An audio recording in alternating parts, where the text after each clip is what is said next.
then fuck off, you fat bitch! And you communist cunt! Sorry, strictly speaking, Fuck I'm not off! really a member of the... Fuck off! Fuck off! Fuck off! Fuck off! Oh, you got your new suit? Yeah, do you like it? It's lovely. Yeah, pack her in it. Tom. I like that tie, that's a nice touch. Yeah. You must bring an umbrella, it might rain. You must watch your hair. What, Mum? Everyone's got paper and pencil, right? Oh, fuck. One sec.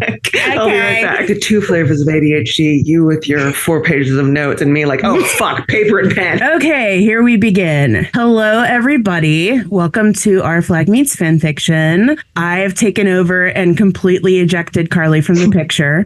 He's tied up in Ringa's trunk. Yeah, and it's really a bad idea because my trunk is one of those hatchbacks where you can like see in the window. So I'm going to get discovered really quickly. Today we're doing what I've been calling the Concast, which is a episode all about Con O'Neill. And Carly did an episode a little bit a while ago about Reese and all of his best clips. And I was, well, I'm going to do that with Con. Instead of what she did, which was taking just random clips of him talking and him being funny and interviews and stuff, we're doing Con O'Neill's roles. So I asked the fandom to vote and send me who their favorite Con O'Neill roles are. And then I did all kinds of math and figured out numbers and percentages and probably did too much math because I don't think I'm going to use all of it here. And so now what we have is a top 10 favorite Con O'Neill characters. And there were more than 10 that were listed, and I will get to this later, but we're going to go through here today and we're going to play some clips and we're going to talk about these characters, and it's going to be a super duper fun time. And this episode is coming out on Con O'Neill's birthday on August 15th. Happy birthday. Happy birthday. Happy birthday, Daddy. He probably... Happy birthday Oh. to you. Happy birthday to you. Happy birthday, dear Daddy. Happy birthday to you. Excellent. Thank you, Marilyn. Returning to the podcast, we have Tess, our resident Hello. Sexy ghost, who very is sexy ghost. who is very normal about Con and Izzy. Extremely normal. Super That's why normal. I'm here. I'm Yeah. here to be the voice of normalcy. The All voice right. of reason. Also returning, we have Irene Adler, who is a writer. Hello. She's part of the Daddy Gang and also a self-proclaimed unhinged concept. That's me. Yeah. And a very mediocre singer. No, not at all. That was No. incredible. That was spectacular. And new to the podcast is Maou, who I said that really weird. I was just very excited. Maou. Woo! And Maou Makes Stuff is a multi-fandom old man enjoyer. And you probably know them as the Con filmography guy or the burglar from Watchmen guy on Twitter, which I think everybody will recognize the name Burglar from Watchmen because it's everywhere. And especially when Our Flag Means Death was really, really popping, Maou was like, I have a clip for that, for everything. Yeah. Provided so much of our viewing pleasure of Con O'Neill things.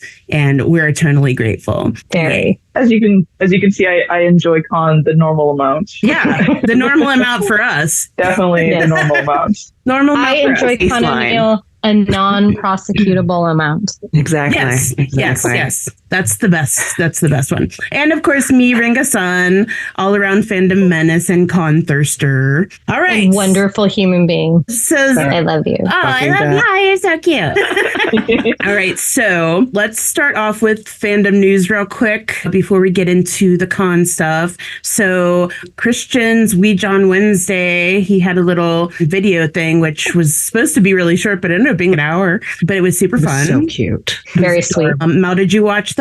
No, I have not seen that yet. Okay. It was just him talking about what happened in Raleigh, and he went through a bunch of the gifts that people gave him from the con, which was so cute, and just talked about how much he loves everyone. And then he answered a bunch of questions and talked about his book a lot and just basically answered everything anyone had to say, including someone told him to start a nasty rumor about Nathan. And he was like, I don't know what to say. I can't do that. And so someone was like, tell everyone that Nathan and Matt are married in real life. And he was like, okay. And then he started making up a story about how Nathan and Matt were married in real life. So that was fun. But he's adorable and I love him. And he said he's going to do another one after San Jose. So that'll be fun. And buy his book. Yes, buy his book. Irene, did you make the little thing with the glass in it? I did. I made the I saw it. And when he showed that, I was, oh my God, that has to be Irene. When these lamps arrived broken, I was heartsick. I was just heartsick. I was like, how dare you disrespect the revenge that way? And I did actually throw everything away. I threw away all the packaging. And then 2 hours later, I was like, wait, I can do something with that. And so my husband and I dumpster dived and got all of it out. And then we cleaned it thoroughly. So good job. Yeah, that's Very fantastic. Cool. In Pittsburgh here, there's a lot of movies are filmed here, but they filmed the original Night of the Living Dead here. And the chapel that is featured in the movie had been really, really fucked up. And they were raising funds to restore it. And they were selling bits of it. So I bought a bunch of the bits of it and I made jewelry with it. So now a bunch of people have jewelry of That's awesome. When I was in grade 2, I was living in Pittsburgh for a year, and one of my classmates, her parents had been cameraman and makeup artist on that movie. And so the one time that I went for a sleepover at her place, their basement was literally just full of massive pictures of zombies, and I was terrified. I love that. Well, there's a whole museum for it now, and they have a Living Dead weekend in the summer. Super fun. Let's see what else. So Time Bandits. I mean, it's been going for 2 weeks now, but the important episode came out. If you haven't, I was hoping for a little bit more torture, like gratuitous torture, but my husband pointed out to me it was more geared towards family audience. Boo, right? Like, there's enough for family audiences. Thank you very much. Show me what I want to see. We deserve some horny torture. Yes, normal. Absolutely. I'm gonna have to write this myself. But Con was amazing and super campy and adorable and delightful, and I love him very much 1930s Hays Code villain from it. Yeah. And I really fucking like that vibe. I don't know if that's what he was going for, but I loved it. He looked like he was having the best time of his life doing that. And that's the best kind of role where you can just be as over the top as possible and don't have to be serious or whatever. It's rare that sometimes we want to watch Telstar, sometimes we want to watch some movie. Right. Okay. And then Reese is in Edinburgh with the Cryptid Factor people doing the comedy festival. He's been posting lots of videos and pictures, so Twitter is real riled up. Go get him Twitter. And he's doing shows in London, which by the time this comes out will be over. So that is the weekly roundup. And then I forgot to put on my timeline what's the most gay pirate thing you've done this week, which is hilarious. But luckily I remembered it just now. So Tessa, do you have one? It's been a quiet week, but I can pull something from the archives of my weird memory of shit. A few years ago, possibly 10 years ago, because what the fuck is time? I was in a production of a show called Peter Pan Sexual, in which I was playing the evil Captain Hooker. Oh my gosh. And in this show, I had a dance number because they very kindly took out the singing for me and just gave me a dance number. And in this dance number, I stripped completely nude, put on a massive strap on. We're talking, it is a 12-inch long, bigger than my sort of forearm around dildo, generously contributed. The professional. Yes, generously contributed by my very dear friend who was playing Peter Pan Sexual, and who is, I think, the size of person who can use that without being killed. So good for him. Good for him. And so this is during the rehearsal process, and so I would put that on, and then I would pretend to peg one of my classmates or course mates. Castmates, Jesus. So I would pretend your classmates in the theater of learning. I would pretend to peg one of my castmates. So we're rehearsing this, basically. We're just doing a full rehearsal of these various scenes, and we're upstairs in sort of the little cabaret where we're putting the show on, which is above a strip club. I fucking love that cabaret. And as we are rehearsing this, what we have forgotten is that at some point, somebody was getting hungry, and so they decided to order several pizzas. And so we get to the point where I am pegging my castmate. I am just, I've got him by the hair. I am just really giving it to him. And I look over just as the delivery guy with 6 pizzas walks up the stairs, turns the corner to the little cabaret, and just stops and stares at us. Yeah, that's about right. That's about Which, in fairness, he was very chill about it. And I feel like if you're a delivery person and you are delivering to that kind of venue specifically, yeah, you know there are a lot of options for things that you might see. He didn't seem disturbed. He did seem impressed by my tits, which was nice. Who isn't? Yeah, who isn't? That's Thank probably not as the remember the pizza guy that brought pizza into the Oscars that one year? Oh, yeah. That guy was probably a little more surprised than yours was. Yes. Possibly. Yeah. The most gay pirate thing I've done this week was go to Raleigh. Ooh. And at Raleigh, it was an amazing convention. It was not quite as well organized as say SuperCon, but lovely. And it worked itself out. We did it. But I think that the event that I was at was when someone told Con they hadn't ever flipped anybody off before. And so he called everyone in the line to get behind him for the selfie and to flip the camera off. And of course, I'm going to run over there. I'm very biddable. And when I saw the photos later, it was really funny because everyone's got their hands sort of down and I've got my hands as far up as they can possibly go. It looks like I've literally pulled a step ladder out to make sure my fingers are that picture. If anybody has seen that picture, extra. Irene's the one in the back with the purple hair going, fuck you real hard. You can feel the fuck you exuding from her. I was channeling all of the fuck you I've held close to my heart and I just let it out there. Felt very good. Let it out. I feel like the key to flipping people off is just like full commitment. Being willing to go for it. So that was my gay pirate time. It was lovely. I had a wonderful time. Love that. Maou, do you have a gay pirate thing that has happened to you recently? I have begun rescuing plants again. Oh, yeah. Maou, do you find them in the wild or do you pirate them? Where do you get the plants from? People often leave their dying plants outside. And so I'll rescue them from there. Or if we go to the store and I happen by the garden center, a lot of the time they don't take care of their plants. Yeah. Get them that way. But that's cool. One of my favorite pothoses is grown from a cutting that I stole from a corporate office. Nice. All right, well, my gay pirate thing that happened this week is super fun. Fucking Etsy took down my one Con O'Neill button listing. Dicks. They're such dicks about buttons. They took down the listing that had the one button was Con's tweet that says, slut. But that wasn't the problem one. I'm looking through this email they sent me and they're blah, blah, blah, violates maturity, adult nudity and sexual content policy. And I'm thinking, what the fuck do I have that has got nudity in it or whatever? Here's a list of stuff that's not allowed. Pornographic content, non-realistic content, depicting sex acts. All the way down at the bottom, it says, and this is in my official Etsy email, so some lawyer had to write this, sexual language referencing familial relationships, e.g. daddy's slut or choke me mommy. So I have... So what you have to do is make that a stepdaddy pin. Yes. Oh my God. Yeah, so it's the daddy pin, just his shirt. And so what I did was I wrote them a fucking dissertation back. I went on Etsy and filled out this form all about what the word daddy means in the context of Con O'Neill and why this word and what happens in the show with the word daddy. And I was, read this, bitch. So also, it is literally just a pin with the word daddy on it. Yeah. Any sexual connotations you are bringing with yourself. It's literally a word or big purpose. Yeah. I mean, Etsy just goes after random people at random times. It's crazy.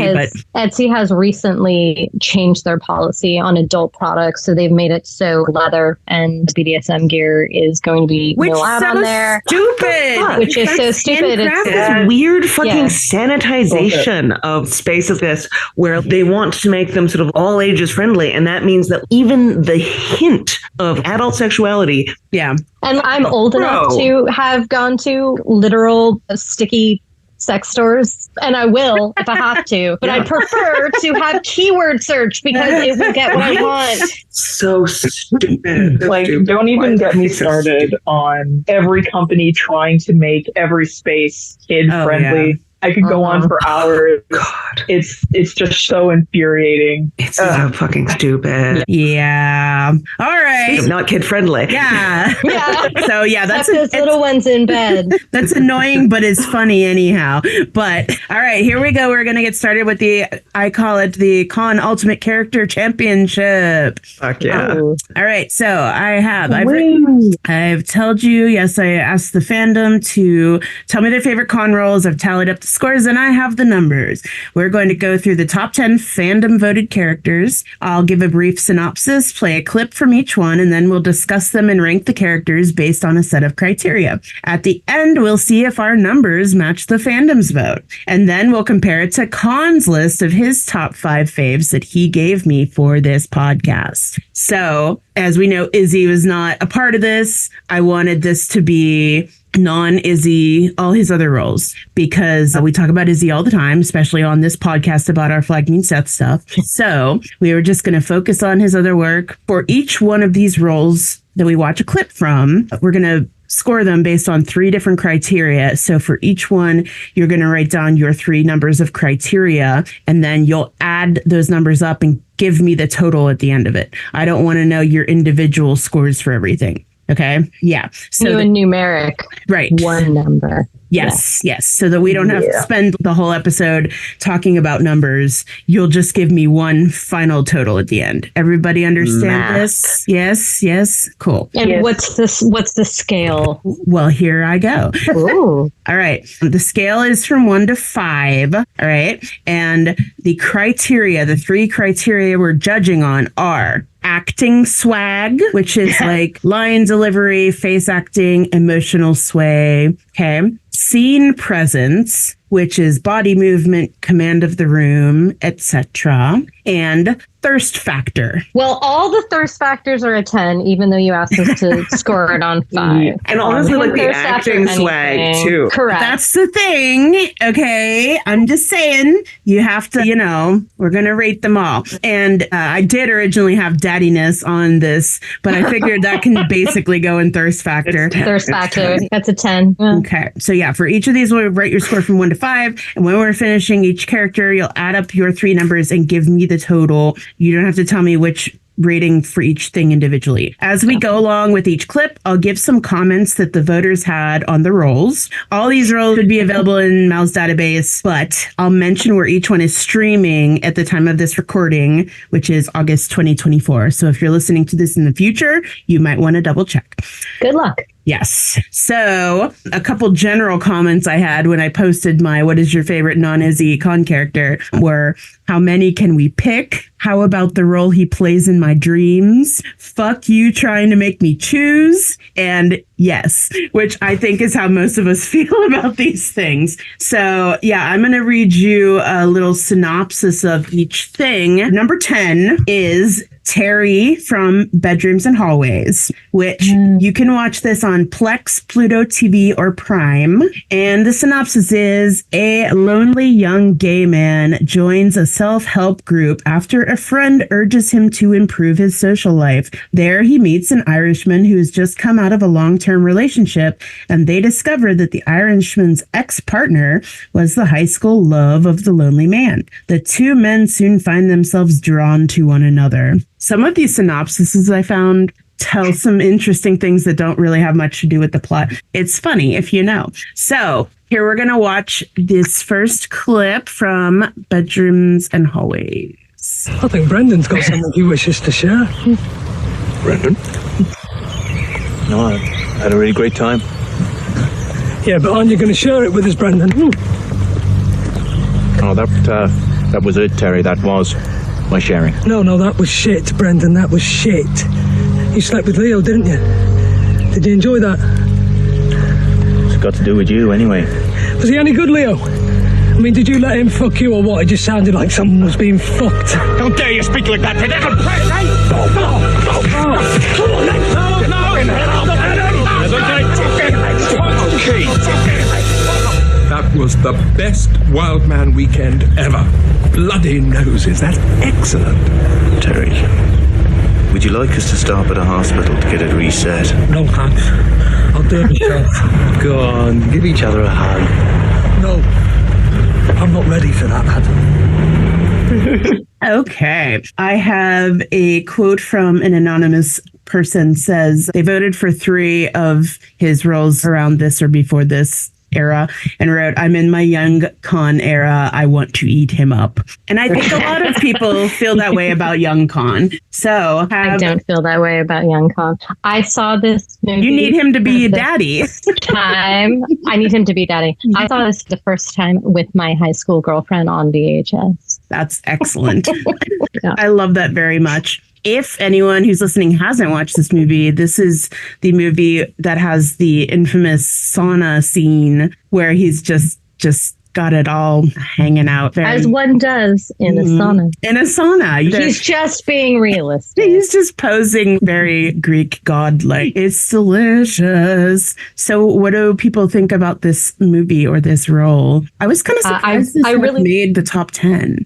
The acting, I think the acting's good. I think he's got a lot of thrust to the acting.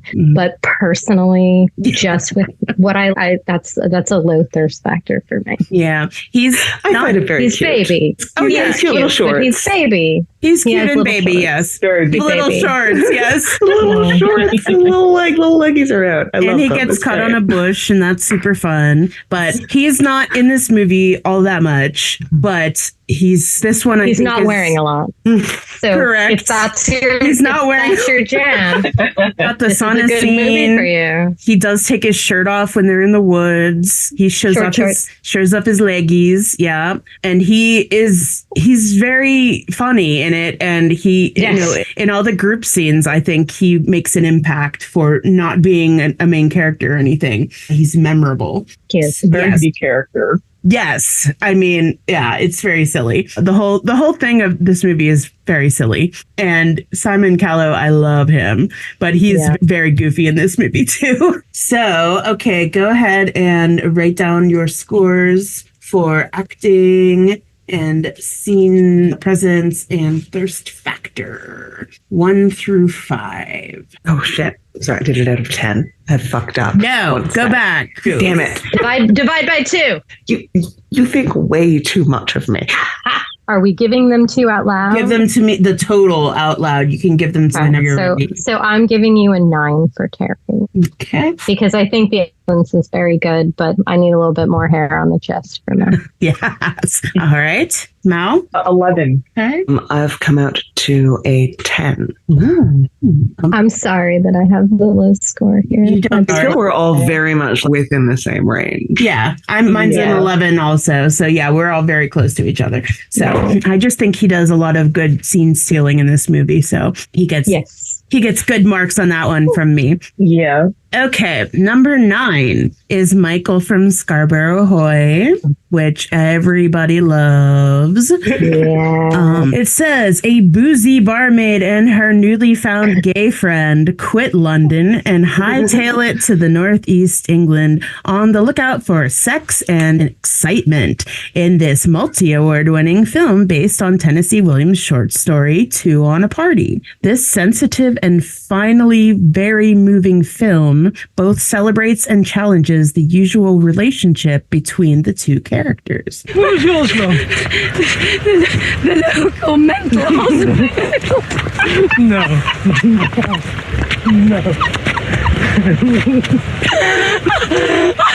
I'm gonna wet myself. Well, let's go to the beach. Come on. Let's go to the beach. No, it's too far. I'll never make it. It's idling around. Yeah. Right. Oh, come on. So if I stay here,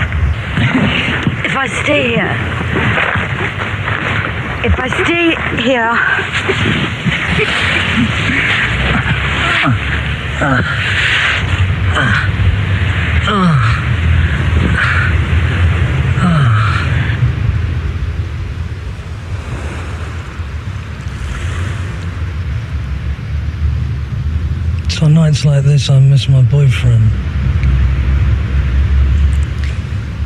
I once told a boyfriend of mine, my boyfriend, that I wanted to go dancing. And he said, listen, love, you're no spring chicken anymore. Ever since then, those words keep going round and round in my head. I was 24 at the time. What happened to him? He ran off with another woman. What happened to yours? He ran off with someone else. We lived with him for 2 years. But I knew he'd come back to me. And then one day he killed himself.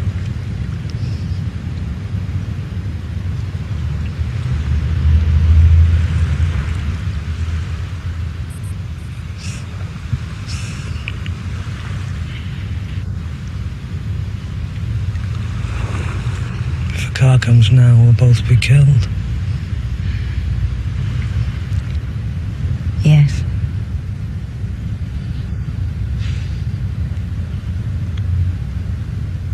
That is such a mood. Yeah, so that is very, I love that clip because it has both, this film is very funny, but also very upsetting in a lot of places and super feelsy.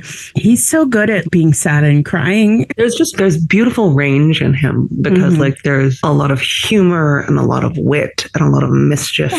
But there's an ability, I think, to give that moment of sort of, he knows how to give a moment space. Yeah. His timing is very good. It makes it feels really visceral. It feels really real. It feels incredibly spontaneous as a result. I love this piece. It's one of my favorite pieces. It's based on Tennessee Williams, and Tennessee Williams does beautiful queer stories. It's really beautiful that they have this really lovely, intimate relationship, but it's a relationship that's born out of this really deep hurt in both of these characters. And that it really shows that beautiful sort of longing that you can absolutely love someone that you can't be with, that's a mistake to try to turn it into something else, but that it's a mistake a lot of us have made. Yes, that's super relatable. Yeah. Here's a quote from someone online. I love this film, the plot itself, that bloody friendship zone situation. I love the characters, both unhappy in their own way, and I feel sorry for them both. And the film's vibe, 90s as they were, fashion, music, and Khan's just heartbreaking here. God, he knows how to make a character empathetic without seeming whiny. Yeah. And that's, this film. I also love, too, that it's such a great commentary on it because the men that she's dealing with are just so awful that someone that literally is not into her in that way is still a better option than most of the men that she's encountering. It's just, you see him, he makes her coffee in the morning and he's nice to her and he takes her dancing and they're very good friends. And it's that sort of, especially back in the 90s when there was a lot of couples that you look at and think, why are you together? Do you guys even like each other? I mean, you still think that. Yeah. But I do love Michael. He's himself very thirsty and quenches his thirst whenever he can. And I love it. Yeah, get it, Michael, with them sailors. All right. Give me your scores. That's a 15 for me, dog. Woohoo! Even as a younger, he's still very daddy. I mean, come on. We all remember the scene in the alley. He is. He's very daddy. And yes, he's very commanding. I'm going to give that one a 15 as well. It's such a spectacular performance. And he's wearing a leather jacket. How can I complain? Yeah, there you go. He is. It's Maou? It's going to be 15s all around. Oh my gosh. I only gave this one a 13. I feel so out of it with you. Oh, I don't know. And I do. Where did we lose points, Ringa? Well, I don't know. I put one down, one less for thirst. And one less. Okay, but do you remember the scene in the alley? I did. I know. Again? Yes. No, I know. Just not as much in this one for me as some other ones. Well, let's move on to number 8, which is, it is surprisingly Fidel from Frank. Oh my gosh. That's not surprising. Yes. I love Fidel. I love Fidel too. This fandom is a wild one. So We're not well. It's okay. Oh, I forgot to say for Scarborough Ahoy, you can find that on YouTube. And this one you can also find on YouTube. It is a short film. Both of them are short films. This one's a little longer. And the synopsis is, caught up in a world he doesn't fit into, Frank tells the unique story of a lonely outsider who manages to find friends in the strangest of places. So here we go with the clip. The damage is probably done though, isn't it? The worms are probably in there, eating away at your liver or your cock or anything else they can get their wormy little fucking teeth in. Never mind, Padre, eh? Better late than whatever.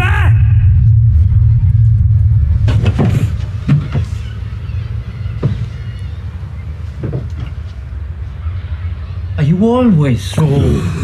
Oh, look, it speaks. So what, Frank? So honest, so blunt, so frank.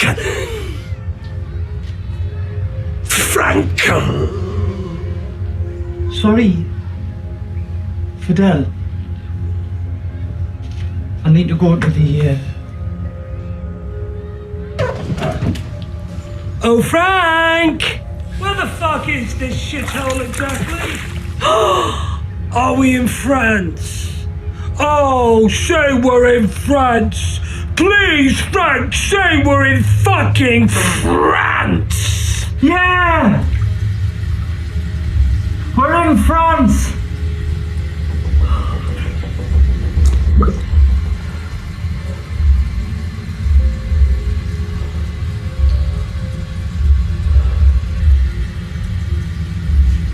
Do you like France? Do I like France? Moi. Of course I like France. I absolutely love fucking France. And I absolutely fucking hate fucking England and everything about it, including the coastal resorts. I may be dead, Frank, but I'm not fucking stupid.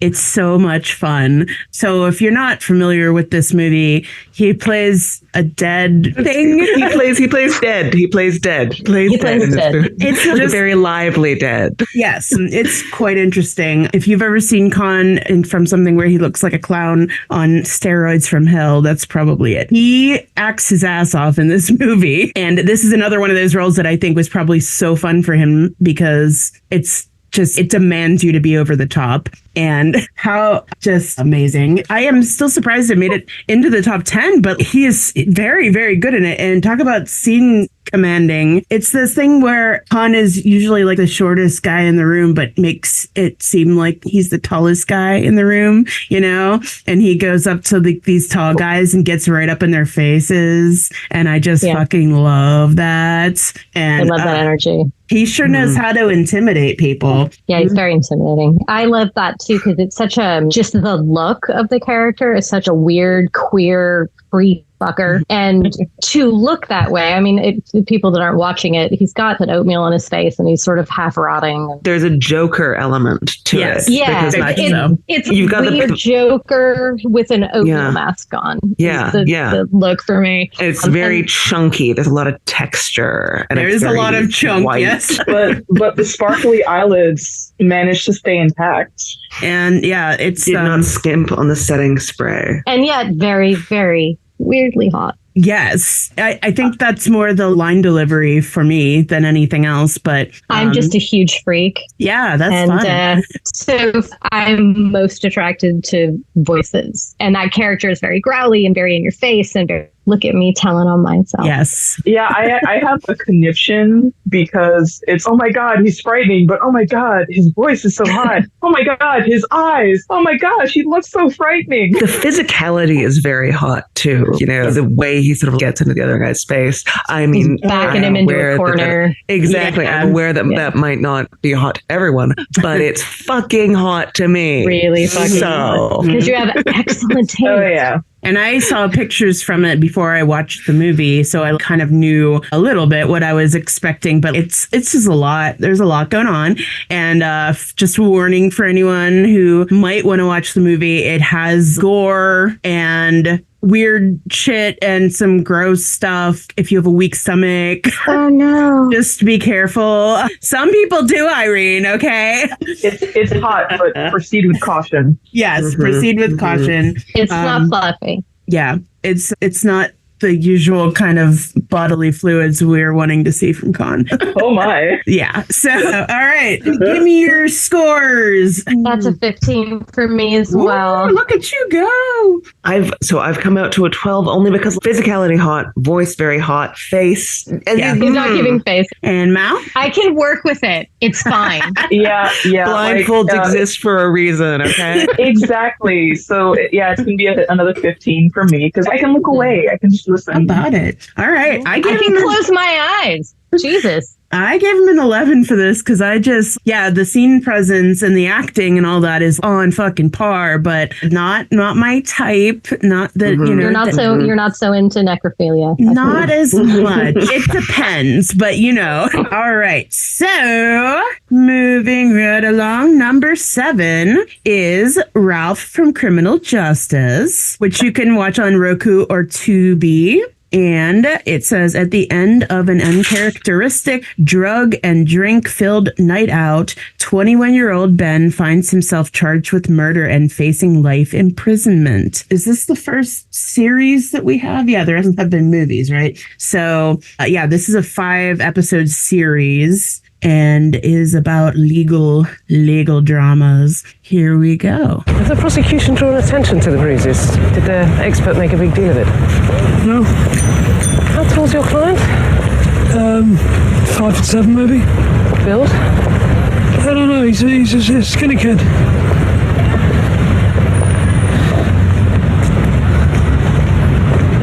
Thank you.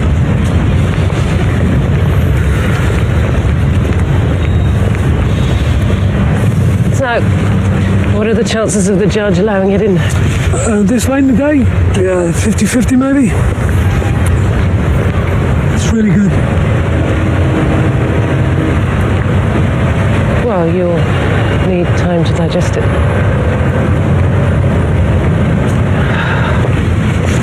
Judy Garland. She used to say it was impossibly hard to sing in front of thousands of people and then stop and do nothing. Play Carnegie Hall, standing ovations, empty hotel rooms. She couldn't do it. She couldn't come down. Are you trying to tell me that my report on this dead body is your very own version of Over the Rainbow? And now you need a little company? Or am I completely wrong?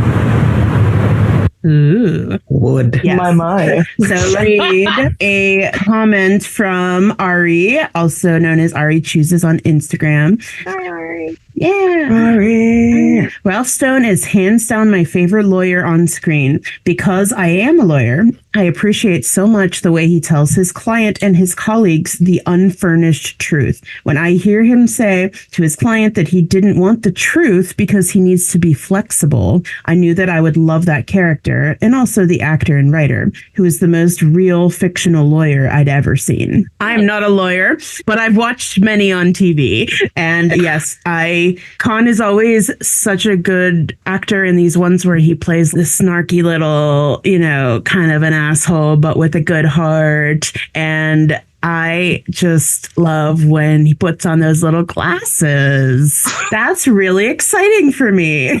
And he's got a little bit longer hair here, and he wears some sweater vests and stuff throughout the series. So, it's got a little bit of everything. But I do love a good murder, crime, law procedural type thing. Think Law and Order, but a really long episode. So that's what happens. And the main character, the kid who's in jail, is played by Ben Whishaw, who I also love. Yeah, he's great. Yeah, lots of reasons to watch this show. What do you all think about Ralph Stone? A little sad, and he's lonely, and I that. But yeah, sad boy. We And Con does it so well. The man wells up with tears so beautifully. Yeah.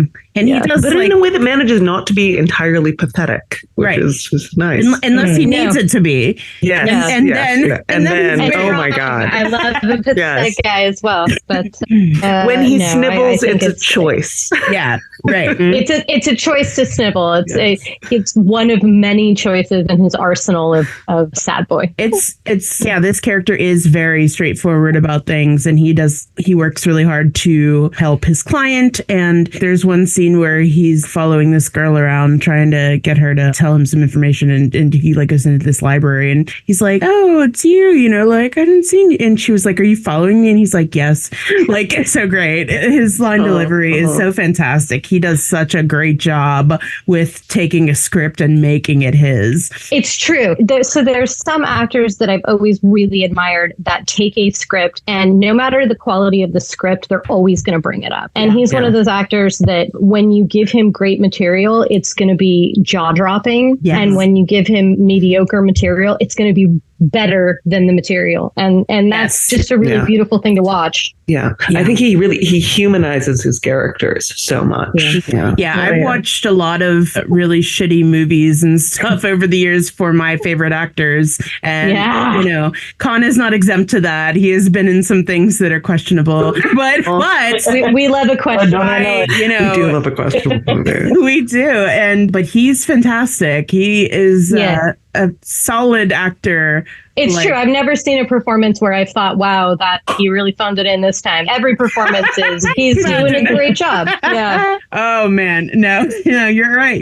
Okay, so what do we think about Ralph? What are our numbers? That's an 11 for me. Just because it's a weird place. I think that he's a little bit less present in the scenes. He has a little bit less gravitas. But I also think it's the appropriate choice for the character. So it's not necessarily a flaw, but it is what it is. I landed at 13 sort of for similar reasons, just because, I think he's acting within a genre, and he's doing an excellent job of acting within that genre. Right. But it's something where, and which again, I think that's an admirable quality in an actor, to be like, I know when I'm going to draw focus, and I know when I'm here to fulfill a very specific role in this piece. That speaks to being able to rein in your ego. Yes. Because if you have to be the center of attention in every scene, you're probably not going to be real fun to work with. Right. Mm-hmm. Yeah.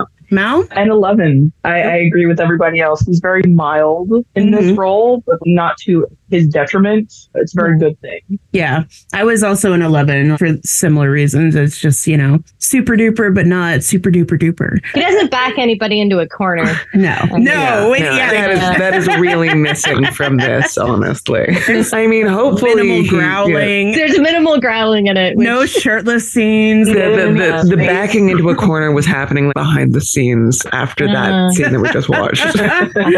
Yes, that was. But he was actually the one getting back. Exactly. There's anything wrong with that. Yeah. Oh, no. Equally hot. He was doing the backing for sure. All right. So for the next one, for number 6, I was really thinking for this that we would just do his on-screen stuff. And I didn't say that in any of my polls or whatever. I just said roles, and so I actually got several votes for one of his audio short story things that he did. But I also, number 6 is Mickey from Blood Brothers, which of course it is, and is one of his signature roles. If you're not familiar with this is the role that Con won an Olivier Award for and was nominated for a Tony. And robbed. And Rob. So it is a musical, and the synopsis is: after a struggling mother surrenders one of her newborn twins to her childless employer, the brothers grow up streets apart, never learning the truth. In the end, however, the separation of twins commands a heavy price. There's a lot going on in this musical, but it's okay. So the interesting thing about this is that the same actors play these characters at various different ages of their lives, and including 7-year-olds and stuff. And it is super fun, and Con has a super good time with it. So here we go with Mickey from Blood Brothers. Blood brother. Mickey! Oh. Well, shag the vicar.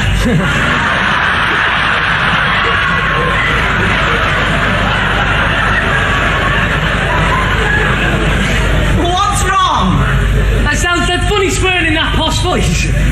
What posh voice? That one. Where do you live? At least they look like. My God, I only live just. I know, yeah. That girl I saw you with, was that one? No, Linda. Well, do you remember Linda then? Oh, was that Linda? Yeah. And is she your girlfriend? Yeah. Yeah, well, you know she's one of them. One of them? Yeah, have you got a girlfriend? Me? No. Oh, yeah. Look, you seem to have rather a lot of them. Perhaps you'd share one with me. Yeah, one. God, they haven't even got one girlfriend. But Linda, you I know, it's not me, she would be my girlfriend. She keeps saying she loves me all over the place, but it's just difficult. What? I know he must have taken that. You must just go straight up to her. You ask her. I know every time I see her, I promise myself I'm going to ask her. And the words disappear. But you mustn't let Well, them. what do I say, eh? Oh, Mickey, it's easy. I've read about it. Next time you see Linda, you stare straight into her eyes and you say, Linda, I love you. I want you. The very core of my being is longing for you. My loins are burning for you. Let me lay my weary head between your warm breasts. Oh, yeah. You see, Mickey, her eyes will be half closed and her voice may appear somewhat husky as she pleads with you. Be gentle with me. Be gentle. Shit!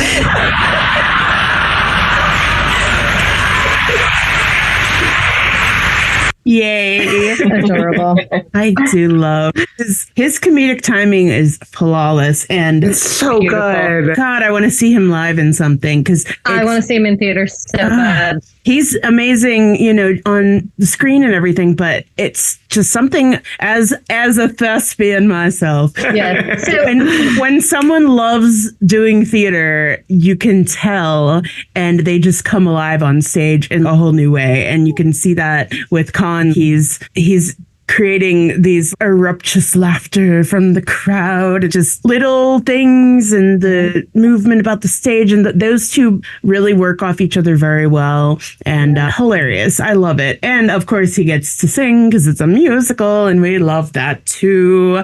Do love a singer. I've always been a weirdo, and when I was a little kid, I was pen pals with Peter Shaffer, the amazing playwright. Oh my God. Because I literally just messaged him, sent him a letter, it was back pre-internet, and said, I love Equus and I think you're a genius and I just want to talk to you. And one of the things that he said that was so just stuck with me forever and was that theater was the only art form that the writer, the actors, the audience, and the director created every night with each other. Absolutely. And then it could never be the same thing. And it was just this beautiful thing. And so it's always a different performance. And even if you say it exactly the same way, it's going to be different because it's different energy in the place. And I love live theater and I would spend all my money to go see him. Yes, absolutely. It's when I go see shows in New York, it's a whole different. Now, Pittsburgh is a very accommodating city for the arts. Everyone is very supportive here and there's lots of theater here. But when you see something on Broadway, it's just a whole different game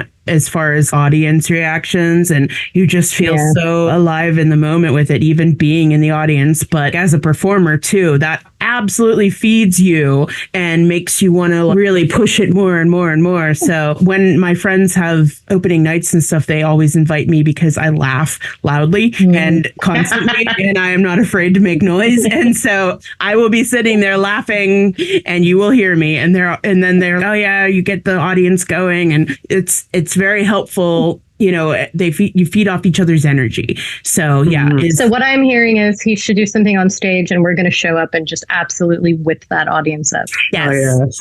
At this point, if he does something on stage, he's going to sell out every performance anyway. Without being 100%. You see how he sells out these con lines, Absolutely. People want hardest working man in show business. He attracts everybody, and everybody wants to be a part of his aura. Here's a quote from Bishop Spartan on IG. He did such an amazing job of bringing the emotion to that character, and not to mention how amazing his stage presence is. As a theater girly, he truly has my heart as Mickey. I know this is like a big deal in the story of Con O'Neill. This show is massive, and his friendship with Willie Russell, he's gotten a lot of amazing roles from that. So yeah, very cool, and thank you, Willie Russell. That's an 11 for me. It's 5s in the acting swag and the scene presence, but I just can't thirst over a literal child in the beginning of the show. Okay, it doesn't work for me. No, I gave the exact same ranking. I'll give him 1 point for when it's Con O'Neill. It's Con O'Neill. But yeah, no, 5 in acting, 5 in presence. But yeah, the later character in the latter half of that arc is so tragic that again, it is not inspiring a lot of thirst. It's not a real panty dropper. No. and that's a good thing. Which again, well done. Yes. I'll preface that with saying, oh yeah, no, the corpse panty dropper. Respect. Yeah. Look, just put a blindfold on me and we'll be fine. Another one I'm going to have to agree with everybody else on. That's an 11. Okay. I gave him a 12. I think he's cute. He thinks that maybe having thirst as a category is going to change up the rankings of all these roles. Yes. Definitely. It definitely does, yeah. We'll see. I mean, yeah. I might we could do a system where we do one ranking with thirst included and one without. No. Okay. Don't make me do more math. I mean, God, that makes me do more math too. No one wants that. You gay to do all this math. I did so many maths. All right, let's see. Okay, number 5. I am excited for this one. Number 5 is Jim from Midsummer Murders. Nice. Yeah. Cheese boy. Jim. Woo. Oh gosh, I keep forgetting to say, but so Blood Brothers, you can watch the whole thing on YouTube, and the soundtrack is available on Spotify. And then for Midsummer Murders, it's on Plex, Acorn, Pluto, Roku, and YouTube. There's so many weird streaming things for free that have odd names. Yeah. Midsummer Murders is kind of everywhere because it's the Law and Order of England. Episodes. Yeah, there's a bajillion episodes. So the synopsis of this episode is when Debbie Moffat is crushed to death with a giant round of cheese at the home of the world-famous Midsummer Blue, secret and controversial plans to modernize the dairy are revealed. Rumors about private lives of the parents cause a row at the prestigious local prep school. A scandalo. All right, so here we go with Cheese Boy Jim. Cheese Boy Jim. Going somewhere? Away from here. I thought this was your domain, your precious cheeses. Not anymore. Greg's seen to that. And now someone's seen to Greg. Sorry? I assume you know what this is. Yeah, of course, I work with them every day. They're pretty vicious looking. You know they're only designed to go through cheese? Not hearts. Greg Brantner was found dead this morning. Oh my God.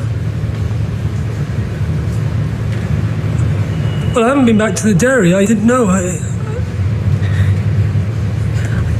I just want to make cheese. He said the thing. He said the thing. Possibly favorite line of Cons in anything ever. Also, just such a mood, man. Mm-hmm. I also just want to make cheese. True. Absolutely. Here is a long quote from Izzy, also known as Ender Raccoon on socials. And they sent me a long dissertation about Cheese Boy Jim. So here we go. First of all, plaster my fucking name all over this take. I need Con to know how insane I am about my beloved Cheese Boy. I absolutely adore Jim Caxton. I don't make cheese. He made this man so fucking autistic about cheese. I had absolutely no choice but to love him. Every time I watch Schooled in Murder, I find more reasons to love him. He's weirdly complex for a minor character, and it brings me great joy picking him apart and examining him like a bug. He's not dead. He faked his death and is living in a little cottage where he makes his own cheese to sell at the farmer's market because I said so. Fucking right. I love him so fucking much. Yeah. Even more than Izzy, which is really saying something. I stole his name. I just want to wrap that little guy in a blanket and let him info dump about cheese. I've never felt so seen in media. If someone brought a whip out and hit him, then it would just be my lifestyle. Yeah. So you're a combination of Izzy and Jim. Yeah. Throw Jim in a corset. I love him. I've seen a lot of people say that they would like Jim and his character Neil from Happy Valley to end up together because they're the two characters of his where he plays a timid little weirdo who, honestly. We love a weirdo. We do, but most of his characters are very outspoken and aggressive, and I love when he's got that little tender heart under there that you see in a role. And I think that people get typecast, and I think he sometimes gets handed those growly roles because he's so good at them. And I'm not complaining. No, but he's also very good at sad autistics that just want to make cheese. Yes, he's so good at range, just baby. Cheese with his little plaid shirt, just a weird little guy, and his glasses. So lovable. Cheese Boy Jim. We all have a bit of Cheese Boy Jim in us. Yes, or we should with two. Yes.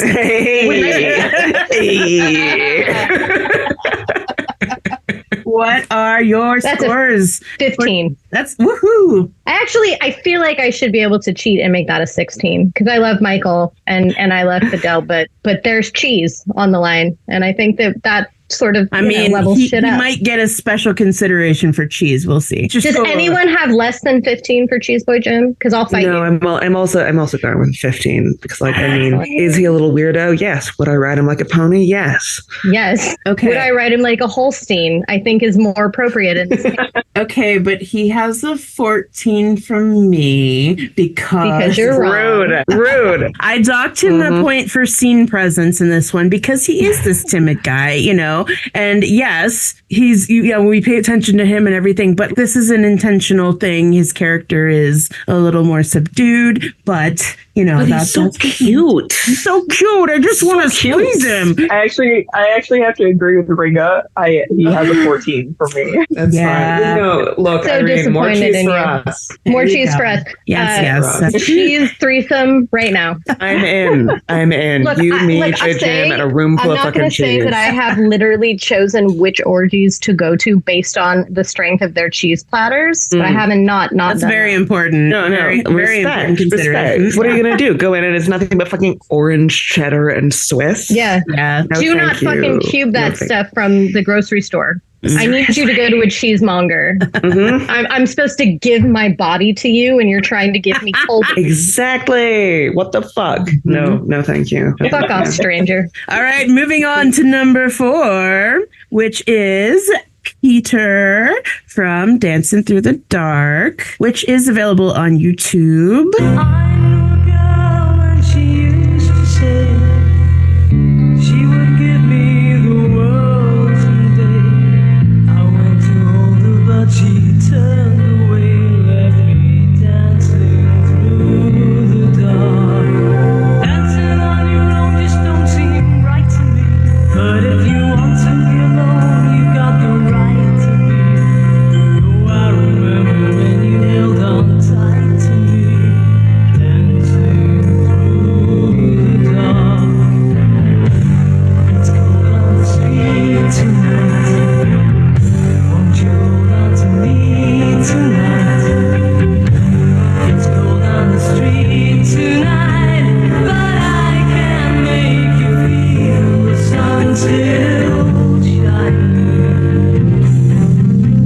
Oh, Peter. He does a lot, I think, in the scenes where he's on stage and this singing. He still does a lot of acting, especially facial acting and whatnot. In this scene, he's making significant eye contact.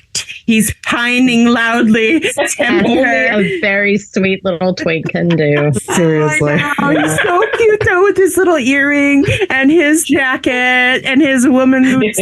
There's a picture of my husband from his first bachelor party where he is legitimately in women's boots, and he swears that they're not. But I was like, those are women's boots. Honey. Why not? Who cares? I wear men's shoes exclusively, and I do too. The problem is him insisting that they're not, and that they were men's boots. And I was, you got sold ladies' boots, and there's no shame in that, honey. Yeah. But those are lady boots. It's fine. They said. Yeah. All right. So somebody online says Peter has officially given me brain rot, and goddamn, I am swooning violently. He is a sweet little guy, and I love this movie so much, and I just love to hear that Scows talking, and they're just got pretty boys. Yes, they do. I am such a simp for older, shorter Northern Englishmen, and that is something I I've would come to terms with. A wall. I have realized in recent years that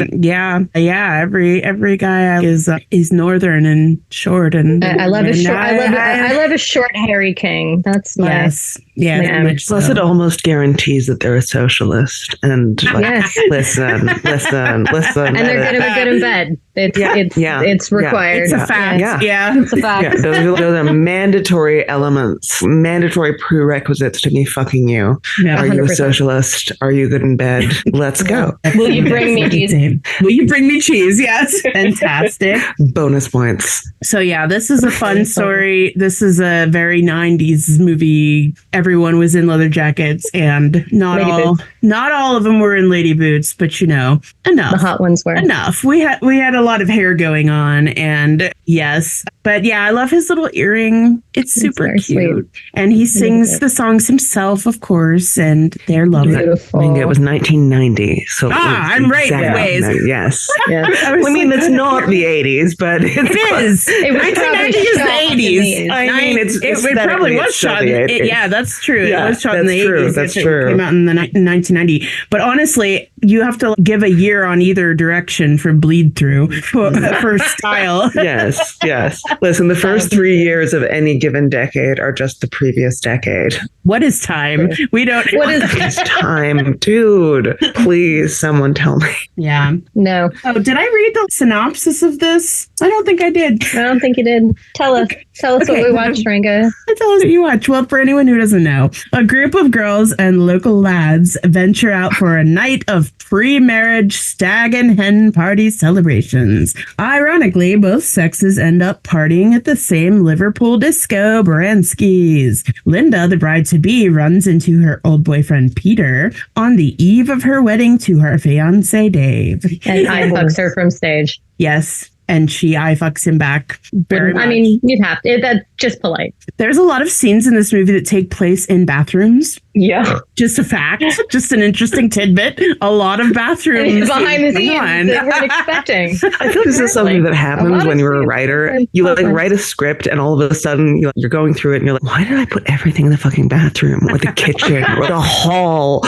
Why? It's actually probably more along the lines of we actually lost our original venue. And so we don't have that room that we needed. So we're going to have to do a lot of these scenes in the bathroom. I mean, when it's set in a club, a loud, busy club, True. There's minimal places. You can go to have a conversation because they go in the bathrooms and on the roof. That's the places they have their serious conversations in this movie. True. But it's nice. We have a nice rooftop scene with some sexual tension and some cigarette smoking and he takes off his leather jacket and gives it to her. It's been so long since I've seen this movie. He's so good in everything he does. Accurate. When people ask me what they would know Con from, I'm like, well, if you don't live in England, you might not, because he's in every damn thing from England, and he's in all their shows. that are popular, but this is the one that seems people, from England are like, oh yeah, he's the guy from Dancing Through the Dark. All right, give me your scores for Peter. That's a 9 for me. Whoa. I think he's lovely, but I don't do twinks.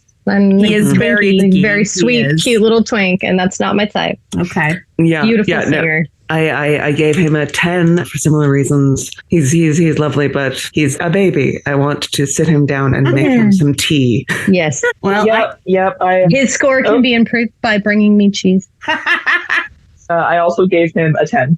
All right, I gave him a 13. I don't know why. I just You're a pretty boy. I do love a pretty boy, yes, for sure. I don't know, just something. He has a lot of eyebrow action in this movie, and he does a lot of facial things that I enjoy very much. And yes, I love a man in ladies' boots. Just love it. Apparently, I do too. Yeah, you do too. Yeah. All right. We're down to the top 3, which I'm sure that you probably could guess which the top 3 are based on what we've done so far. But we'll pretend that you can't. And what? No way. Never would have guessed. Right? What? All right. So Numéro 3. So number 3 is Joe from Telstar. Oh. Our complicated man. So the synopsis is, set against a backdrop of early 60s London, Telstar is the story of the world's first independent record producer, Joe Meek, a maverick genius who enjoyed phenomenal success with Telstar, the biggest selling record of its time, before bad luck, depression, heartbreak, and paranoia led to his downfall. All right, so here comes the clip. Why have you stopped? What the fuck was that silly noise? Oh, that's just for the intro. It's bollocks. Why aren't you playing? Going to Yarmouth. What? You still got the piano, whatever the fuck part is, to put down yet? For your information, Jeff is on his way to play the keyboard. Jeff? That daft prat? How dare you? All that song from Beyond the Grave bollocks is embarrassing. Yeah, but it happens to be true. Yeah, well, I'll tell you what is true. As MU Debt for this band, I am truly calling this recording session to an end. I'm sorry, Joe. I'm not letting everyone copy it just because you've got some silly bollocks idea that sounds like a lump of dog shit. Right, gormless, we're going. What? You ungrateful bastard! Right, go on then, fuck off, you fat bitch! And you communist cunt! Sorry, strictly speaking, fuck I'm not off. really a member of the... Fuck off! Fuck off! Fuck off! Fuck off! Oh, you got your new suit? Yeah, do you like it? It's lovely. Yeah, pucker, innit? Tough. Like that tie, that's a nice touch. Yeah. You must bring an umbrella, it might rain, you must watch your hair. All right, Mum. No, you're right. I don't want to get me hair fluffy. Yeah, all right then, see you. Bye. Bye, guy. Got to fly. Tony looks stunning. Very smart. Jeff is on his way. Good. Oh, Joe. No, Joe. Great little clip, I think, because it shows how versatile he is in this role. True. Yeah. He goes from 100 to 0 pretty quickly. Yeah. It's from screaming obscenities down a hallway to, ooh, tea. I want to fuck that guy. Right? It's going on. But again, sorry. He's on the door and he's relatable. Like, oh, relatable. He's so angry and so needy. So horny. Yeah. I don't know. Is he angrier in this or as Izzy? Because both of them have a different kind of anger. Yeah. I mean, it is, but they're both about his perception of other people's incompetence. True. but I also think that Joe is much more fulfilled. He is actually going after his artistic. His sort of autistic. You know what? Maybe. Little will call him A, little will call him B. Little call him autism, a little will call him artistic. The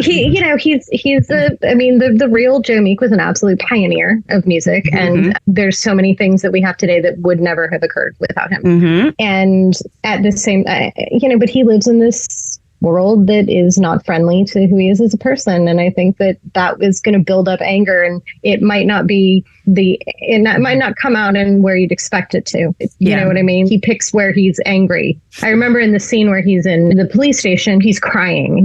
He's not angry there. And so for Joe, in all the scenes where he's angry, it's in a place that he's safe to be angry. If you ever notice, if he's in a situation where it's like he's the one that's vulnerable, he's crying and he's sad and he's hurt. And I always thought that was a really beautiful way to play the character. He cries a lot in this too, and it's beautiful every single time. God, he can do emotion so fucking well. I can't. It always feels so raw. It does. It is. He cries with his whole body. It's not just, he's got some tears that someone put in his eyes, off scene. Well, and it never looks quote unquote dramatic. It's not that it's real. I'm doing this motion for a big punch. It really is. You said it's very real. It's very true to the character and very. So I love restrained even when it's out of control. Yeah. Even when it's out of control, there's restraint. Yeah. Yeah. Exactly. And one of the things that they talked about with this actor was that you could see him thinking behind his eyes. The camera could photograph thought. Yeah. And might be my favorite just pure acting that I've seen. Oh, yeah. Okay, so I'm going to read 2 quotes for you. This first one's anonymous. It says, in terms of a tour de force of acting, it has to be Joe Meek from Telstar, a very complex character, and he absolutely carries the movie from beginning to end. His performance is proof he can do both comedy and drama with excellence. Okay, this is from Frog/Basilica, who is at Frog Scream on Twitter, and they wrote, Joe Meek is a role that, in my opinion, could have so easily ended up being either exaggerated or kind of disrespectful towards real Joe Meek's memory, but Con absolutely nailed it. He did a great job at playing the complexity and struggle of someone living with untreated psychological problems and in a society that constantly discriminates him for his sexuality. He played Joe so entertainingly bitchy, while at the same time somehow still conveying how a lot of people who knew Joe described him as likable and charismatic when he wasn't having a psychotic/aggressive episode. That overall they enjoyed working with him. More so, I think this is the first time Joe's story was told not solely focused on what an oddity of the British music industry, or B, an audio engineering genius / revolutionary to the music industry he was, but with a focal point on his identity as a queer man, the reason for one of the big blows to his career, and definitely contributor to why his contemporaries pretty much erased him from the music industry. I will die on this hill. Joe is a queer icon in audio engineering, the same way that Oscar Wilde is for literature or Alan Turing for computer science. And I only learned about Joe thanks to Con's role in the Telstar play/movie. Despite me literally working as an event technician, how did they never once credit him in media school when we learned all the techniques and equipment he pioneered?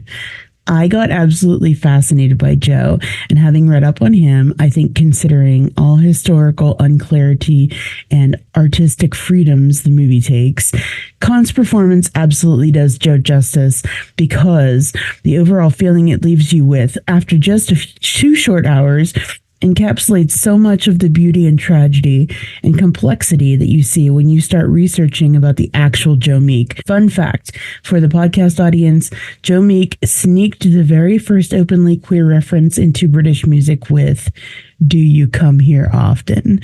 And then this one is from Gwiz_mystery on Instagram, and they said, Joe Meek literally have the same given name, same mommy boy love, same closeted queer struggle. It was his most challenging and rewarding period of time, playing him on stage night after night, not even mentioning the grueling weeks he went through performing for the film at his lowest he'd ever felt, and persevering. Mother, he has the range. Amazing. Yes. Fantastic. Yes, and just he's talked a lot about how this was so emotional, and how could it not be, because he is having very opposite emotions constantly, and they're huge emotions. It's very rarely subtle. So that's exhausting emotionally and physically, and that, just for the movie is one thing, but to do this on stage every night, I can't even imagine the emotional toll that would take on you. Insane, absolutely insane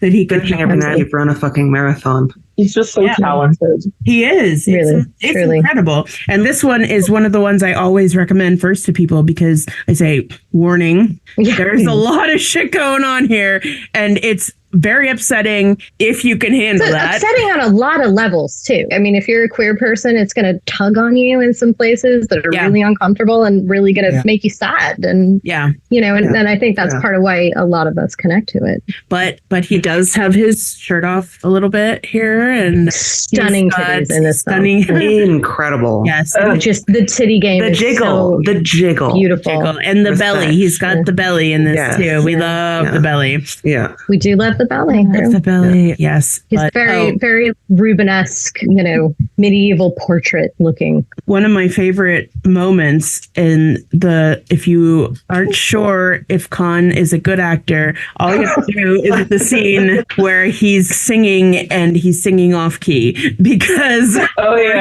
for him to sell that is some fucking acting right there, because that's impossible. When I watched season 2 with a friend of mine, when he came out and started singing, and she was not familiar with any of his work, and she looked at me and she said, "Why does he sing like an angel?"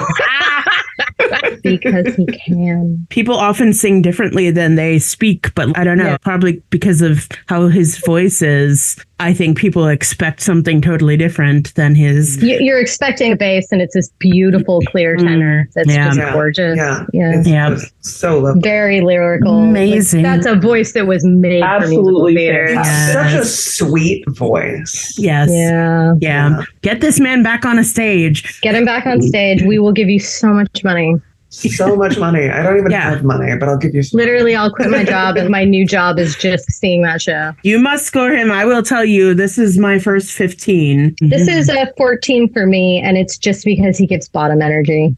He does. I need to be the bottom. He gets simp energy. He's very simping for Hines, and I need to be the only simp. Oh, no, see, I love the bottoms. Love them. But also, any kind of possible points that might be taken away for thirst are replenished by his tits. His tits are truly bodacious. Yes, truly. But this is my favorite pure acting. So it's 10 across the acting board, but I just bottoms are a lot of work. I also gave him a 14 because while I would love to hang out with him, I feel like just neither of us wants to fuck each other. It's a 15. I mean, we're both bottoms, but we could figure something out. And that's why they make double-ended dildos, my friend. Bottom for bottom. Bottom for bottom. Excellent. Ass. I can't remember if I said this is on Roku or not. I am so well organized on this paper.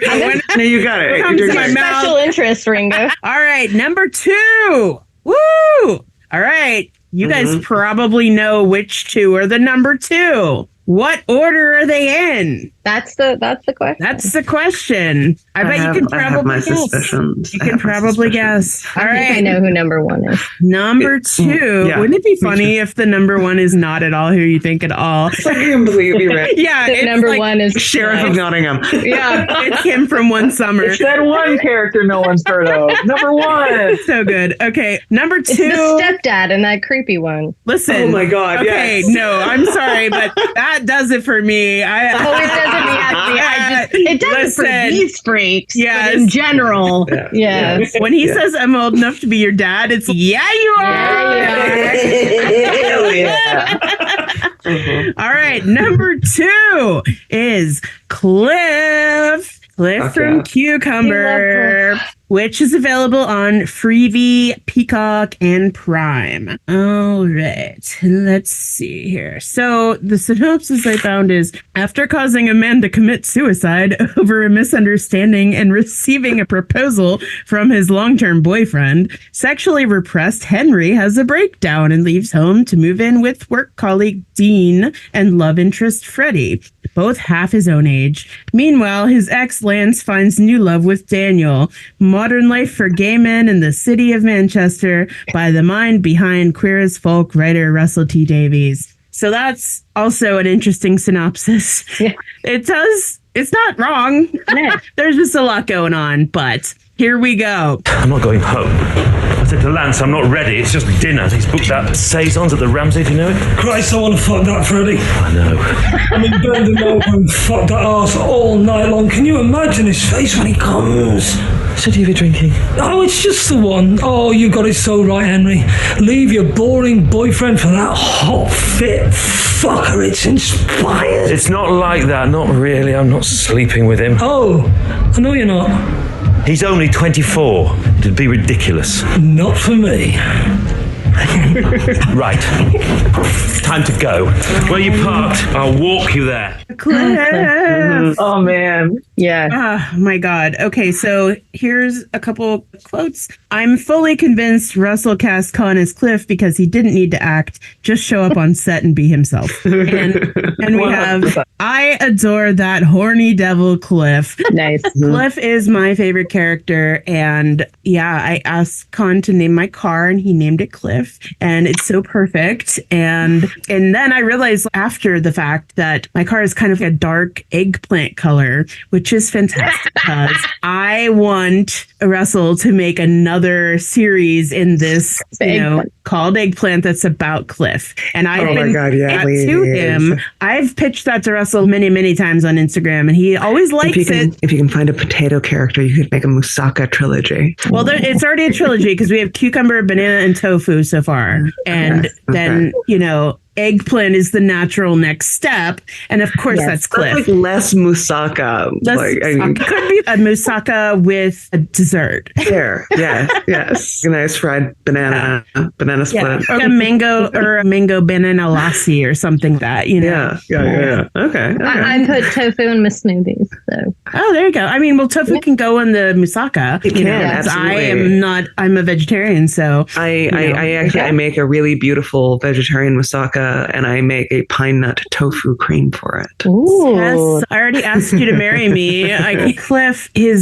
has my whole heart. I love him. He is so horny and dirty, and I love that. And then he has a heart of gold, and he is so there for his friends, and he will do anything for them. And his scene about the jail and the pen is just the hottest thing that's ever happened to my life. Amazing. And he just looks so fucking beautiful in this show. And he's one of wearing the things I love about Cliff is that so often the really sexual characters are sort of demonized. It's a bad thing. Yeah. And he's wonderful. He's a wonderful character. It's not, oh, he's really horny and also he's a bad person. Right. Or he's really horny and that's his fatal flaw. It's, no, he's really horny and he's fucking great. And you should hope you have friend him. He feels so much like a lot of my friends. Yes. Yeah. I love horny people. I am a horny person. And so I surround myself with extremely horny people. And they're just fucking delight. This is the key. This is the key.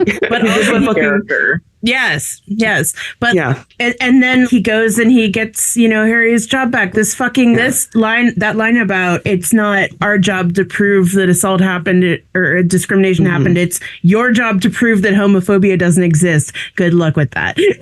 Which again, I think is very much in keeping with my experience of horny people, because the horny people who I am surrounded by are sort of like, it reflects not just sort of a generalized horniness. It reflects a kind of attitude towards life that sort of passion. Yeah, a passion and just a sense of like more and a willingness to sort of go out of your way and do things and experiment and explore and fight for your friends when you need to. And I think that comes with it. Yeah.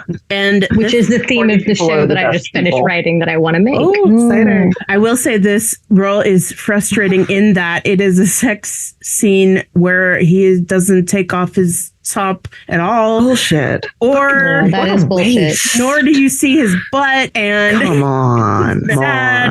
That's not fair. But you do see his orgasm face later on in the show, so it kind of makes up for it. This is worth a good deal. It's fair. A little bit, yeah. Fair trade. Cliff, I love you. Amazing. Did anyone not score 15 for him? I gave him 15, yeah. I gave him 15. Yeah, 15. So I think that's pretty obvious. Come on. I feel like most want to hang with. Yes, absolutely. He's so cool. Absolutely. And no matter what happened, you'd have fun. The pants on the head. That was one thing when I got this car. I was out to get a pair of pants to hang from the window, and I'm not doing it, but I want to. One of the first things that happened, this car is an old hand-me-down of a hand-me-down, and within a first week of me getting this car that had been worked on before it was safe for me to drive, something was making a weird noise, and I took it in, and they had to replace some part of the things that where the wheels are. The car pieces? Yeah, the car pieces where the wheels are. They had to replace both of them in the front, the metal bits. The wheel bits. Yeah, I don't speak car. The technical term. No, the technical term is the wheel bits. Wheel bits. Yeah, they did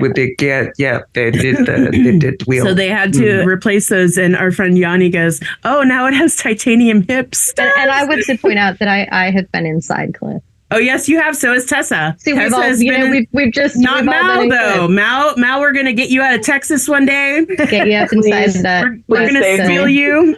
Gonna steal you and put you inside that eggplant. Yes, excellent. All right, well then we have one more left, and can y'all guess who it is? 1, 2, 3. Val. What? No. I know, right? Shocking outcome. Val got a full 1/3 of the vote, which is as she excellent. Fucking should. Yes, she fucking should. Fucking delightful. Yes, this show is not really streaming anywhere, but hit Maou up or me if you'd like to put your eyes on it, because we can. They have extremely legitimate means of helping you do that. Yep, we only need your social security number and the last 4 of your credit card. Just kidding, just kidding. And some nudes.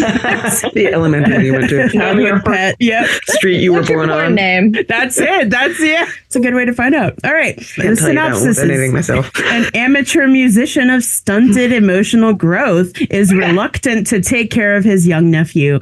But as his reluctance grows, his other emotions begin to follow to the fore, meaning he may even become a better, more rounded person. This show is delightful. Truly. Even the episodes without Khan, it's just a lovely show, and I highly recommend everyone to watch it. Roy Kent is in it, so just excellent. He's very funny too. Yes, he's very funny. All right, here we go. Oh, right, and that is how it's done. Stop flirting with my dad. I brought you here so you can show him how shit divorce is, not slinking around like Jessica Rabbit. Trust me, if I was flirting, you'd know about it. Oh, and FYI, I'm more of a Cruella de Vil kind of girl. Just leave him alone. I'm trying to save my parents' marriage. Oh, I get it.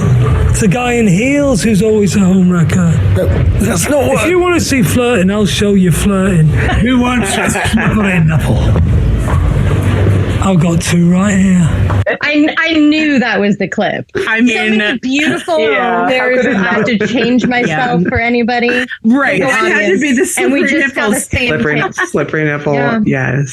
So I have a bunch of quotes about Val from people. So he's not taking any of your shit, but he's also got a chest bursting with love for Gwen and a select few others, and you'd be fucking lucky to be one of them. Also, tits and heels. And another person is, this is from Sam, who is also known as Queer Magneto online. Val was a huge influence and comfort during my gender exploration / questioning / discovery, whatever you want to call it. To see a character played with such warmth and grace was profound. Val doesn't fit into a single damn binary, and neither do I. Coming out as non-binary for me was burning the rulebook I thought I had to abide by, and Val metaphorically lit the match. Which I love that.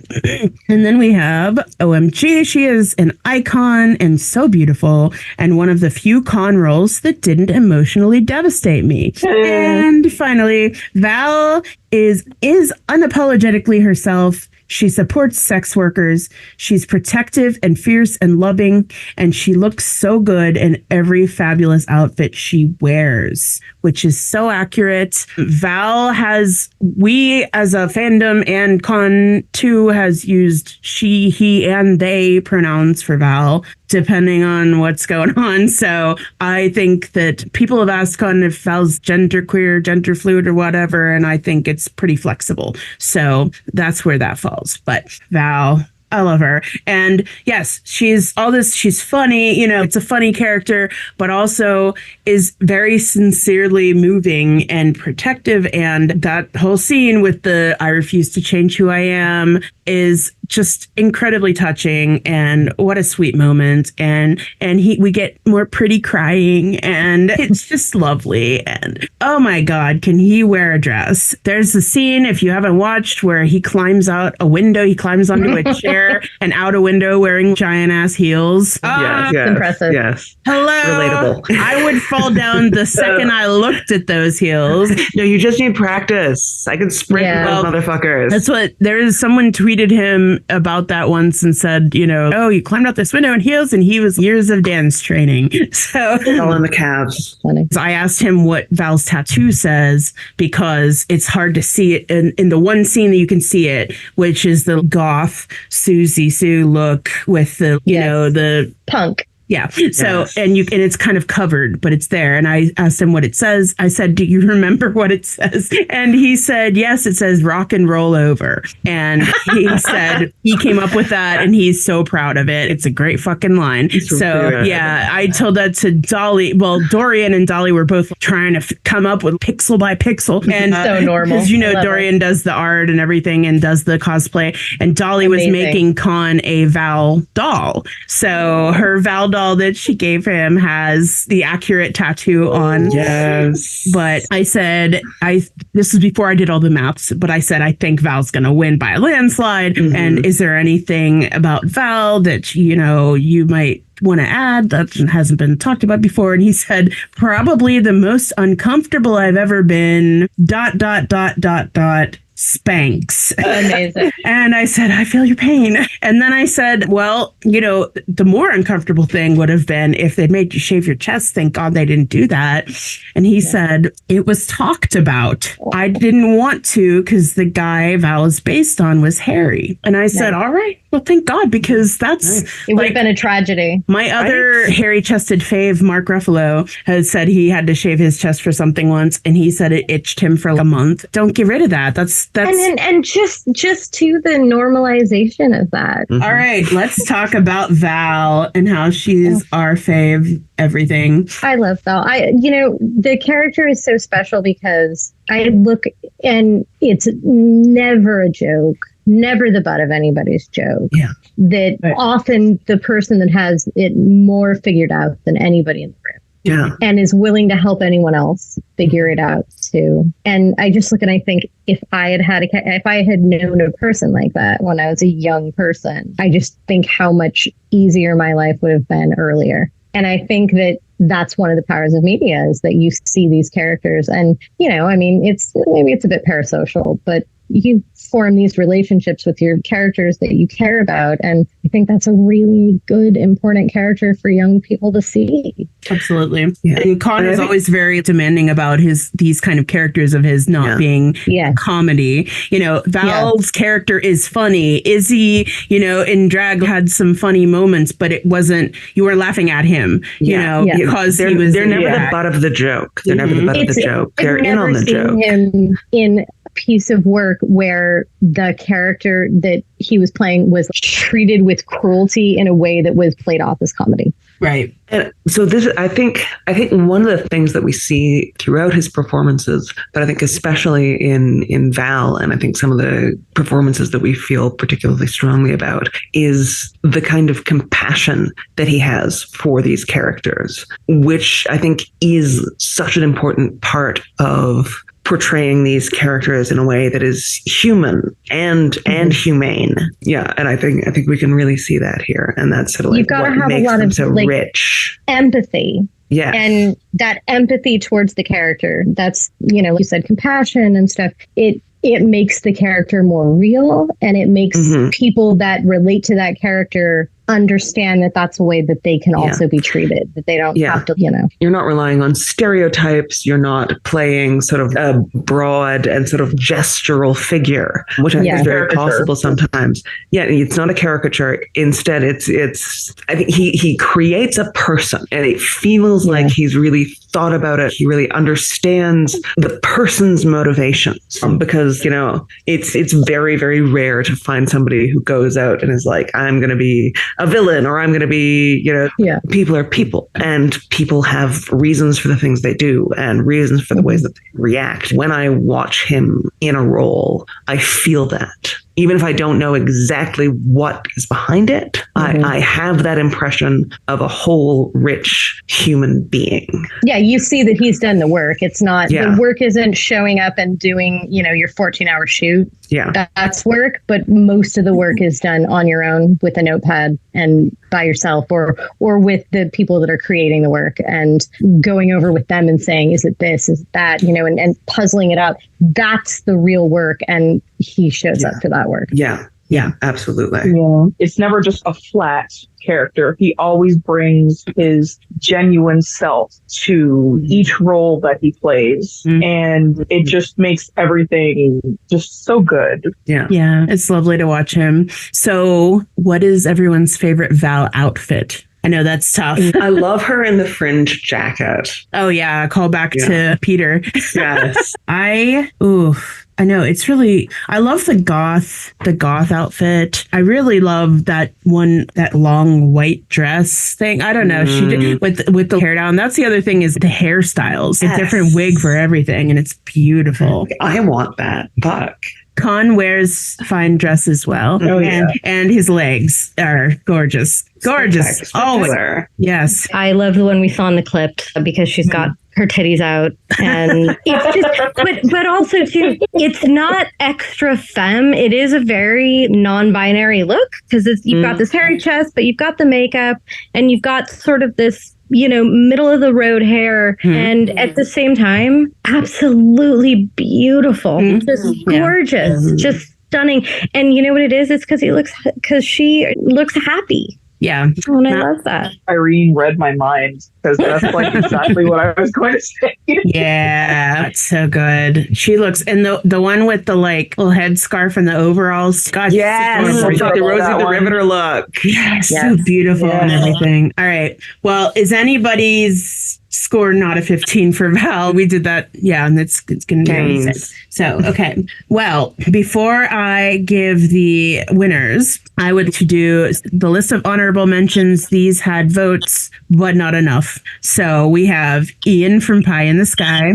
Yeah. We have Sean from The Box, which is one of those audio stories that's from, what's it called? Big Hammer. Really good. That was a really good one. And it was scary to listen to, because I also didn't know that. I'm excited. I'll have to find that. Oh yeah, I can send it to you. There's 2 of them that he's in, but that one is the one where he's the lead, and it's a story about going into this box and being submerged in water. They're training for submarines or something. I don't remember these days. But terrifying. You have to go into the box and be submerged as part of your test so that you can keep your cool. It is terrifying. I hate it. It's scary. And then things happen, without giving it away. It is, and he sells the hell out of it, and it's terrifying. So yeah. And we have Victor from Chernobyl. Shout out to the hair. Shout out to Khan for letting them perm his hair. Honestly. Yes. Oh my God. Good choice. Did you see the tweet from Rowley that said that he came over and gave Nathan a signed picture of Victor at some point? And they had 2 different ones. Oh God. And that Nathan looked at it and said, what am I supposed to do with this? Blow my nose? God, no, he's so fucking funny. And Jose, we're all hoping that maybe we could get us a topless Izzy photo. I know he did ask for that, so I'm hoping that happens. I mean, give the people what they want. All right, so we have Father from Persephone's Playground, which is a really good short film. Yeah. Fergus, Life of Crime. I'm sure you all can guess who voted for him. Harry from Vengeance is Mine. Chief Bach from The Batman. Jerry from Learners, Angel from 3 Steps to Heaven, and Troy from The Last Seduction too. Nobody. What's his character name in the other audio? The really aggressively sexual. Kisses in the Dark. Listen, I was out. Okay, I had heard that it was very sexy, and I was out for a walk in the coulees, and I was just going to listen to this, but no. I thought it was sexy in that people obviously we find his voice very hot, and then I put on this fucking podcast, and 3 seconds in, I have Con O'Neill moaning in my ear, and I'm just like, oh, okay, yeah, delicious. Yeah, what is his name in that, Maou? Do you remember?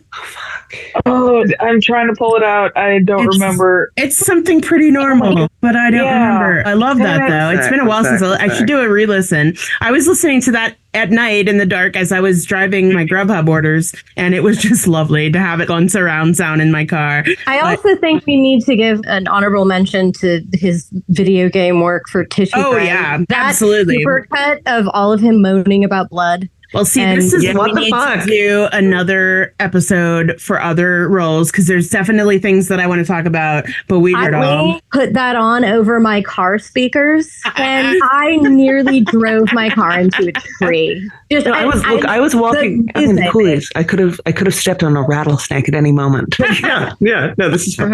Yes, I do want to be covered in blood, sir. Why are you asking me this? Yeah, I was kind of surprised that Neil didn't get any votes from Happy Valley. Kisses in the Dark. His name is John Tusk. John. I was thinking Joe or Jim or something. It's something pretty normal. It's the most normal name. Yeah, John, how did I fucking forget that? We need to do another one. I have to remove myself from the fan club because I should have known that. Well, I've listened to it too. I didn't know. I don't know shit. It's because we listen to it so much, and it's very breathy and very upsetting and sexual, and it just fried our brains a little. It did. Join me in embracing being a dumb little sexy baby. Yes. Okay, so our winners. So just to go real quick over what it was from the popular vote online, we had number 10 was Terry from Bedrooms and Hallways. Number 9 was Michael from Scarborough Ahoy. Number 8 was Fidel from Frank. Number 7 was Ralph from Criminal Justice. Number 6 was Mickey from Blood Brothers. Number 5, Jim Caxton from Midsummer Murders. Number 4, Peter from Dancing Through the Dark. Number 3, Joe from Telstar. Number 2, Cliff from Cucumber.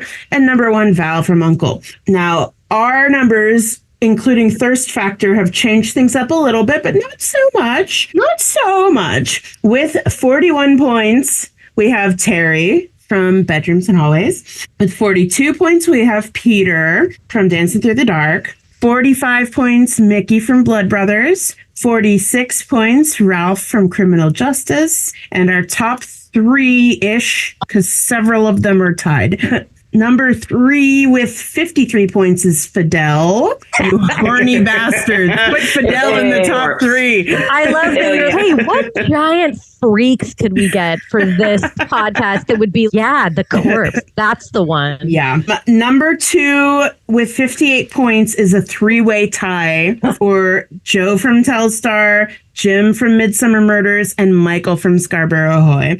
All right. This is best voting I could not agree more with this list. Mm-hmm. I think it's fucking beautiful. Yeah. And number 1 with a full 60 points is a tie, Cliff and Val, which I could have guessed would happen. Yeah. Although they have the exact same amount of points on our list, and Val was well ahead of Cliff on the popular vote. But yes, of course, those are his 2 most popular ones. They're amazing. And we love them. And don't you want to show where they are in the same series? Because I want to see those characters. Oh, yeah, absolutely. Yes. So for Con, last year when I was doing his alphabet thing for his birthday and making collages for every letter of the alphabet, I asked him what his favorite role was, and he listed me about 15 things. And I was cool, helpful. So I asked him the assignment yesterday. I mean, I get it. He loves all these characters, and that's why he picks them to play, So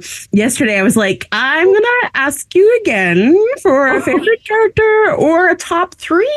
If you can't can't pick just one. And he gave me 5. So that's a real improvement. So, Good job. All right. So in no particular order, he says, would you all like to guess what he said? Val is definitely in there. Yeah, each one. I'm gonna say that Izzy's in there. Izzy is in there. Next. Maou? I don't know. Fidel? No. Does he love the cheese boy as much as we do? Does he? He does not. He does not love boy. Because if he loved the cheese boy, he would love me. Because that I am. And so I would be in with a shot if that was one of his favorites. Apologies. I think there is a helicopter right over top of me. There's that noise. I don't Is Cliff in there? I feel Cliff would be in there. Cliff is in there. I hope so. Cliff Joe? is getting Joe his in dick there? sucked. Yes.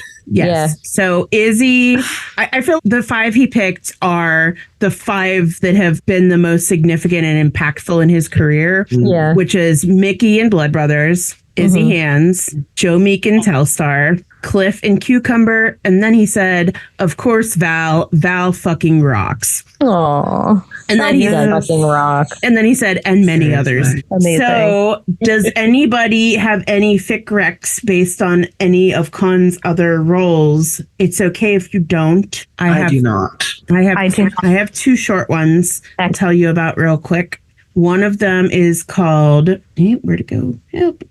This one is called Hand in Hand in Hand by Greater Porpoise. It is an AU where Izzy and Val are twins, I believe. The summary says, any other day he'd pick a fight with her condescension, but today he cleans her cuts and covers her bruises, knowing she'd do the same for him in a heartbeat. That sounds like a hurt comfort fic, and I like it. It is. It's only about 600 words. It's very quick and it's very adorable, and I love it. And then the other one is also short. It's also only about 600 words. It's by Dorian Day, and it's called A Bone for a Bone, and it features Cliff Costello and Rowan, Nathan Fode's character from Newark.